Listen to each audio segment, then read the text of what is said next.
Milet? Milet? Oh, Samboy. Magandang hapon, Milet. Magandang hapon din. Anong meron? Bakit naparito ka? May gusto lang sana akong sabihin sa'yo eh. Ha? Ano naman yan sasabihin mo? Halika, tuloy ka. Sige, tuloy ako ha. Tuloy ako, Milet ha. Sige, maupo ka, Samboy. Ay, salamat. Milet, pumunta talaga ako dito kasi yayayain kita makipag-date sa Valentine's kung papayag ka sana. Sa Valentine's?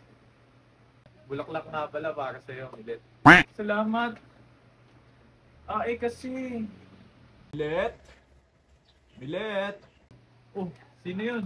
May nagtatawag sa'yo sa labas. Si Junior! Oh, Junior, napadaan ka.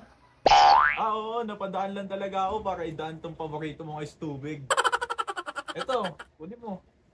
Wow, buti na lang. Thank you naman. Buti na alala mo. Kahapon ko pa to kinikrave yung ice tubig. Milet, parang may napansin akong pumasok na lalaki dyan ah. Oo. Kaklase ko yun si Samboy. Kaklase mo ba yun? O sige, Milet, basta yung usapan natin sa Valentine's ha. Ikaw lang yung kadate ko, wag mo ako biguin. O paano? Una na ako. Sa Valentine's na lang ha. Oo, sige, sa Valentine's.